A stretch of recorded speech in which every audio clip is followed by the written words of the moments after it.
So as you can see, everything's boarded up. What they did was the patio doors here, they snapped the lock here and opened them up. They went in there, just wrecked the place. They wedged the front door open around the corner there, snapped the lock to get in. Just typical drunken arseholes, spoiling it for everybody.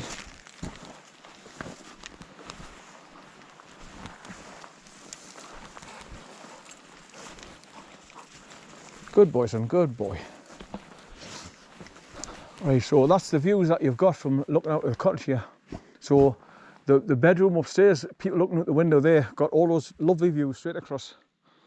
Stunning.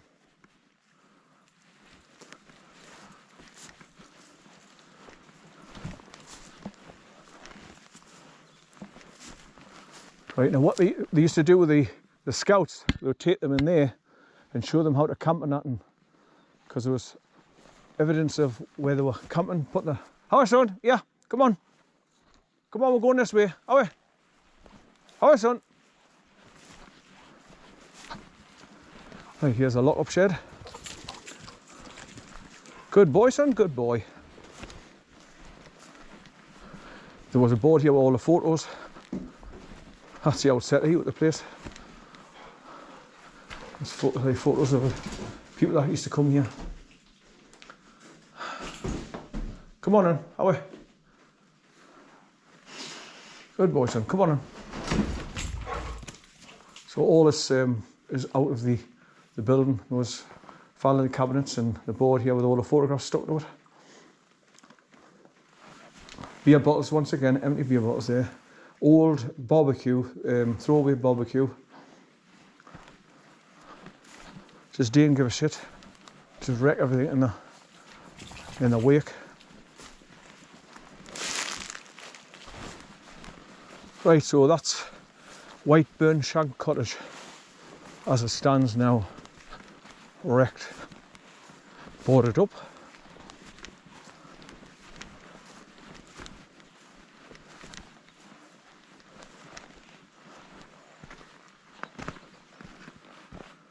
But once again, like I say, look at the stunning views you got from this cottage when it was in its heyday. It was lovely. Well kept. They had their own greenhouse, they had a bit of a garden at the back, they had solar panels, they had a battery bank, had everything for to get electricity after the solar panels had charged up the batteries.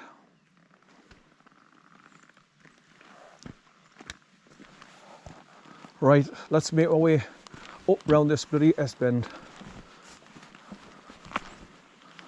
Now, I'll put this around me neck.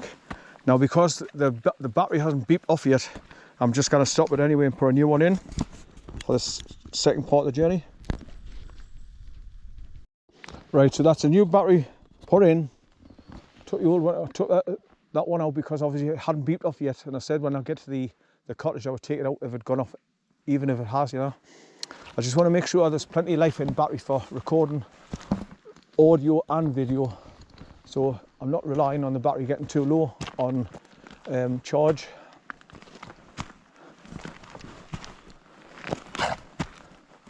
Right, up we go.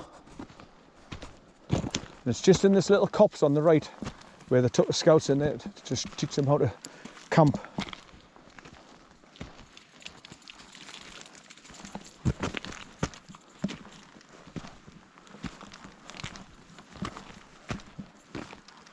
Just in there.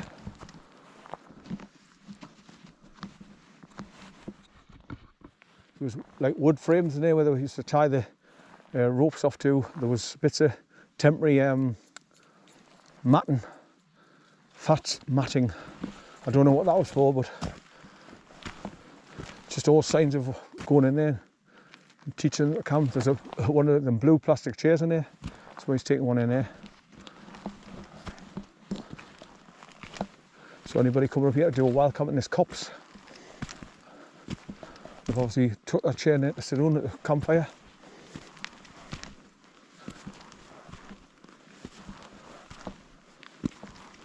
Right, so this is going to be a slow ascent up to CLENNEL Street.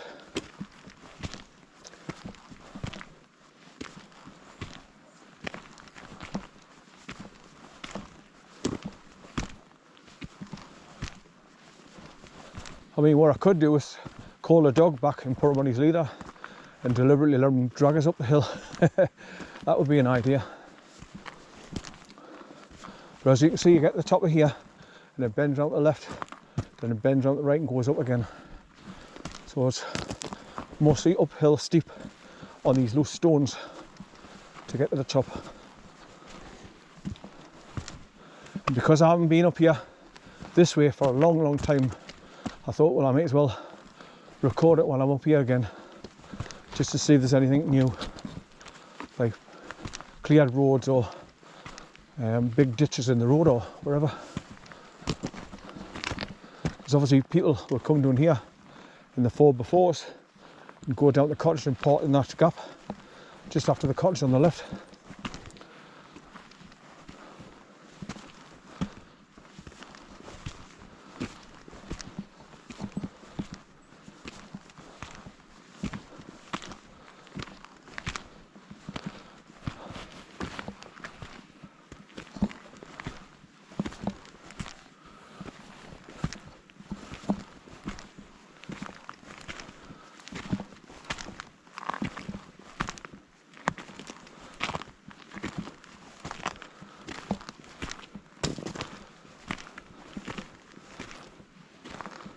I'm glad this little red short jacket was in the car, because obviously my Rab one, waterproof, the blue one, would be too big and hefty for, I would have been sweating, too hot, and I'm hot and bothered now, even with this little jacket on, because I've got 3 t-shirts on and my white sweatshirt, because it was cold first thing this morning. It's always cold when I first get up.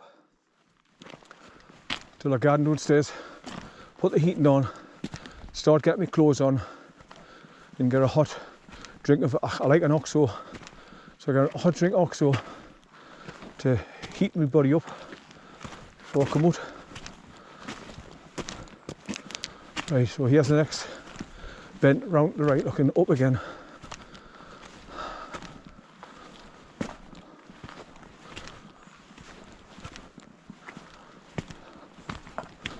Like I say, I just wanted to record this again, just to see if there's any changes.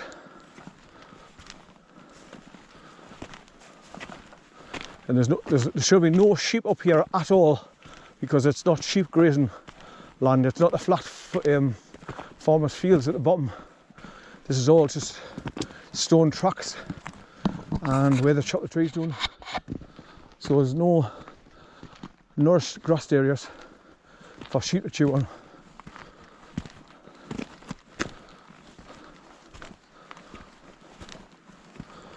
I've got memories of coming up here with Leonie, my granddaughter, and when we got to the top, I didn't know where it was exactly, and we're just trying to come downhill, and there was 8 to 10 inches of snow drift, and you're frightened to put your foot down in case you went right in.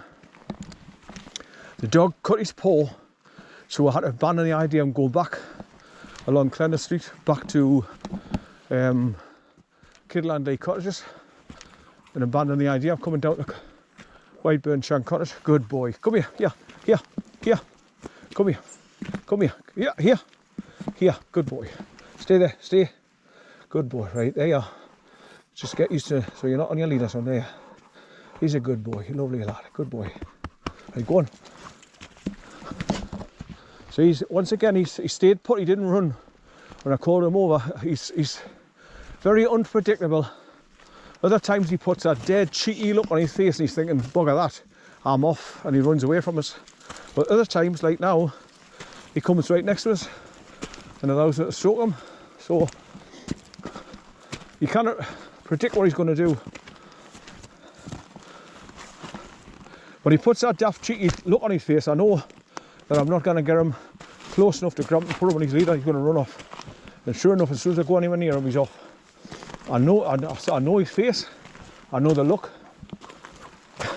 Good boy, son. Good boy. Now, because he's up and doing these hills, running about, he's tiring himself out. So I don't think he'd be in such a hurry to try and run up if I need to put him on his lead anyway. Right, so as you can see, it's a series of S-bends going up.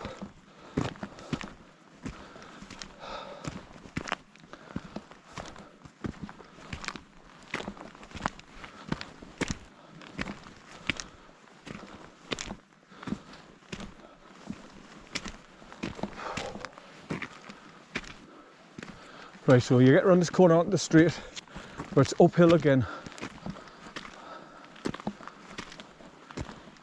Now there must have been pathways through the trees here at some point in time, because there's a yellow marker post. So you used to be able to cut through and get on the track that you go up and right around the Kitterland Forest. On the far side there's another road going down and up round as if you go to Bloody Bush Edge that way. But I'm just going straight up here where the jog is now.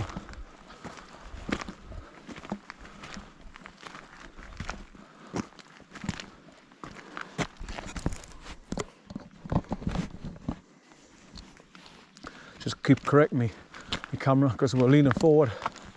It's I'm pointing down a lot of the way when I'm going uphill. Right, so as you can see, it's all uphill where the jog is, and then it's uphill again to get up on where you meet the road at the Y junction with CLENNEL Street.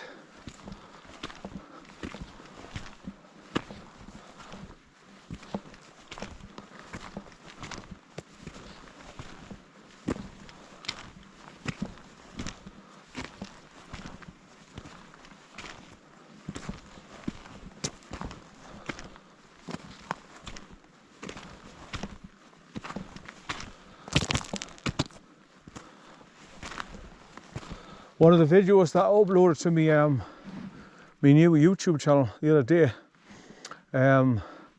it had 105 views in just a matter of hours. So obviously there's been a lot. Oh, it's because the picture I took of a tiny little lamb in a field, and it was a close-up of a lamb, and it looked so cute. I think would have been a thumbnail for the video. People must have just looked at that and went, oh, and I had to click on it to see the video of the lambs in the field, and the male pheasants that I took going along the Langley Ford Farm road in the Hart Hope Valley.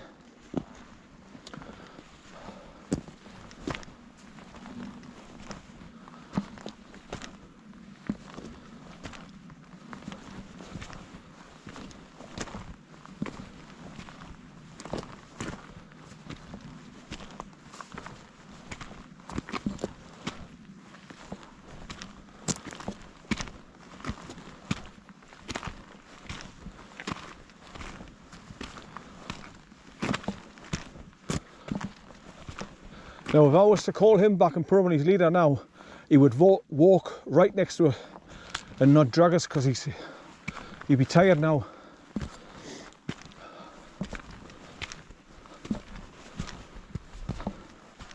My legs at the back are starting to ache as well. We're going uphill constantly.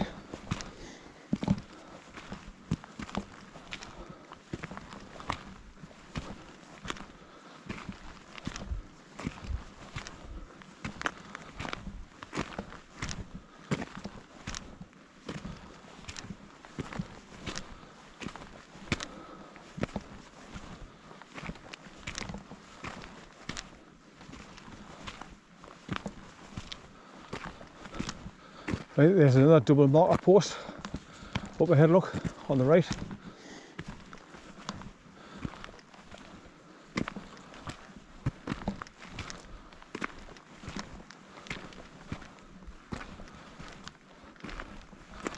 I think the path used to cut through those trees to get on the road on the far side of it. So that's why that's there, I think. I would imagine so anyway. Because it looks like the remnants of an old path going through the trees just there, look. Or going down there and round in between those trees there. This is a gap.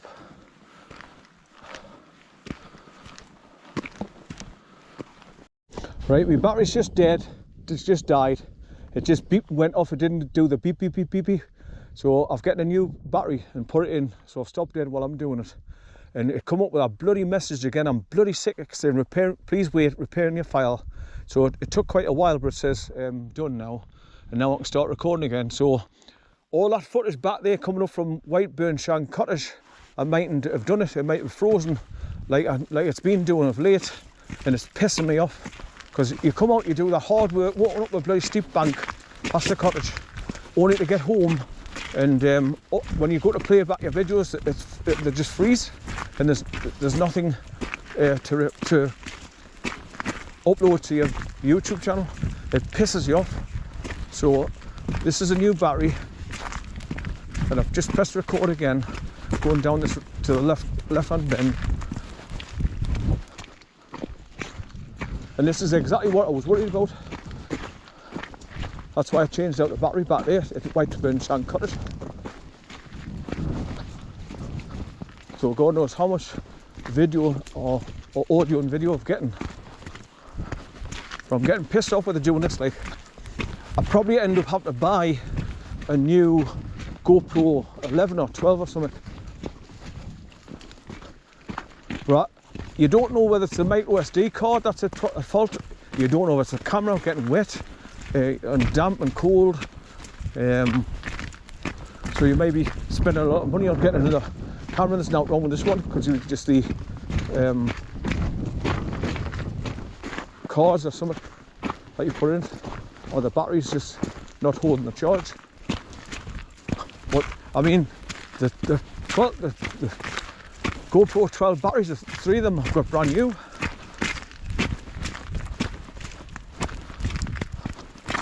So I'm now walking along, hoping that I'm actually making video, audio and video, as I'm walking along, pointing my camera that direction.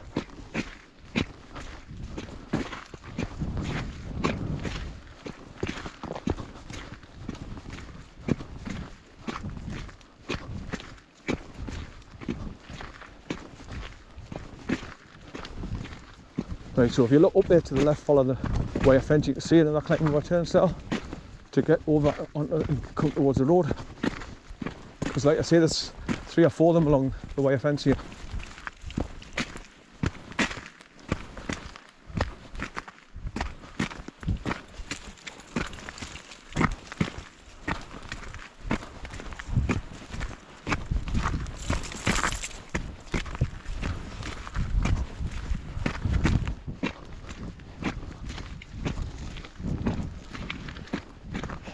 Right, uphill again now until you get to the top of that ridge and then bends on the right. Now you pass a little quarry on the left, like a little cut back where they take the stones and dump the big stones in there. That's for the roads. And there's a big puddle on the left hand side where I've actually gone. It sat in the water on a red hot day and my feet were burning. I actually went in there, stripped off and sat in it. Took my boots and socks off, sat on a log, a bed log, and stripped off and went in for like a bath in cold water. It was so hot, and obviously I got Carl to come in the water with us, and I got him to sit down in the water to cool off. So that was another time I had to cool off in a red hot day. My head was burning with the sun burning, beaming down on my head. Right, so here's another marker post on the side of the road where you climb over the turnstile there and the wire fence and cut across to go across those fields there where the sheep are.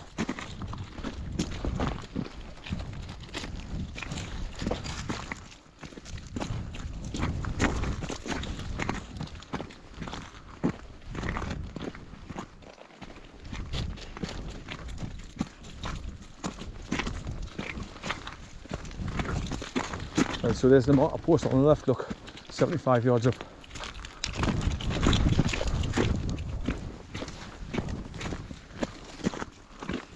And there's your double gate on the right with a climb over turnstile. Got it down across the fields.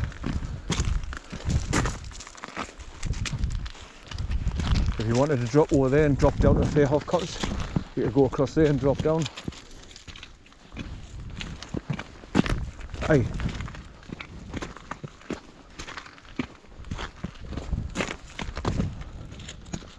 Right, so there's your mortar post with the double arrows on, look.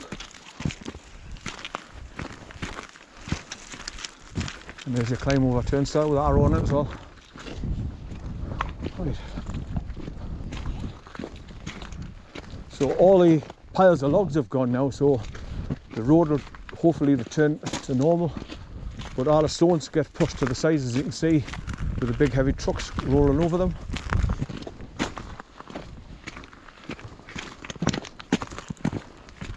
It's hard work walking up stone tracks as well, so I'll be glad to get back down to the car, because by the time I do that I'll be knackered. Right, come here son, let me just spin run again. Point back where, if you look right over there, you can see the road bending around to the left at the top of the ridge. That's where I've just come from. Right.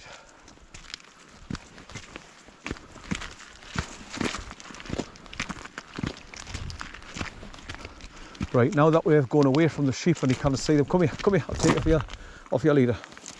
Come here. Yeah, go on. Good boy son, good boy. Just hope we don't come across any sheep further up.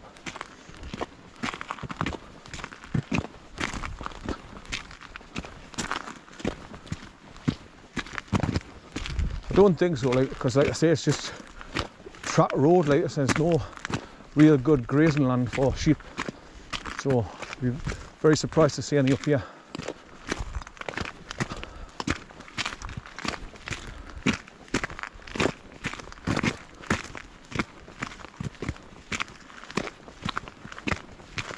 But this is good to see him. Doesn't necessarily mean when you go on your leader, you're staying on your leader. So you get that in his head, so he won't nick off so much as he has been lately when I take him out. It's so frustrating, it makes me angry because I can't run after him to grab him, to put him on his leader.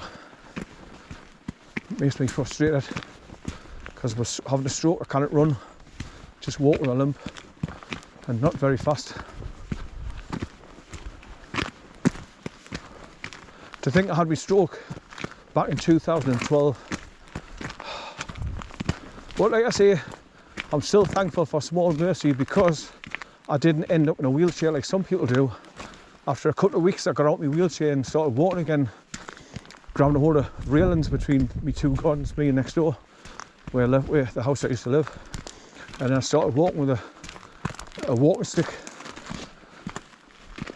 and then eventually no walking stick, so I just walk along slowly with a limp now.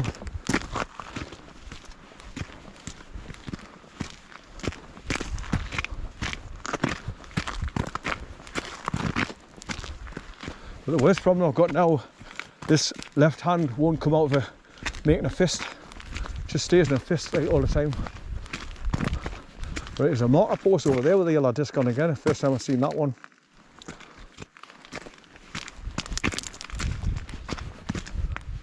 And obviously that's where the big heavy duty caterpillars have been going up and down to that bottom road that I walk along.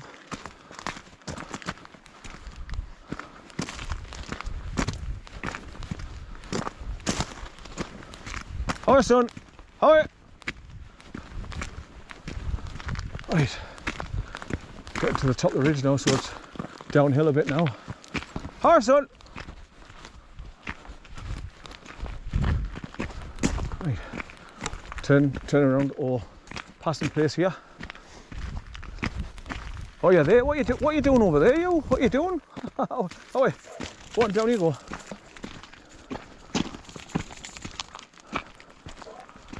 As long as we're this side of the wire fence over there, should be alright. Right, downhill for quite a time now.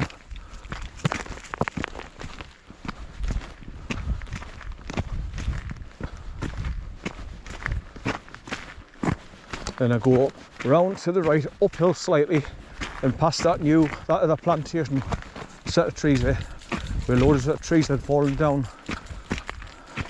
And went across the access track that goes into it, farmer's track.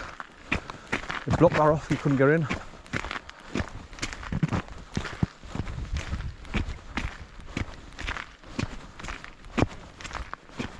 I'm just keeping a hold of my camera in the frame at the minute because I've got my leader in my left hand, so I'm just trying to keep a hold of the camera, stop it bouncing around. But yeah, first impressions of this, if and when I get home and I play these videos and there's lots of excess movement on the camera, I won't be using this anymore. I'll just pin it directly to me frame like I've been doing for donkeys, because it keeps it more steady that way, less room for manoeuvre.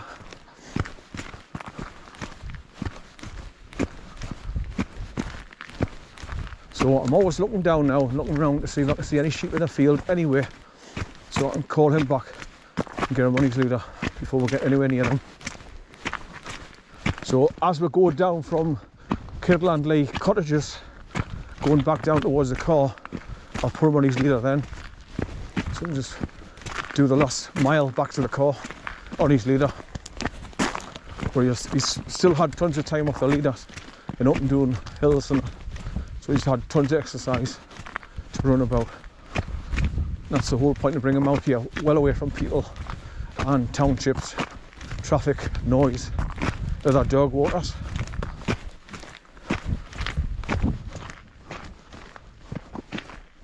So it's nice to be actually going downhill for a couple of minutes.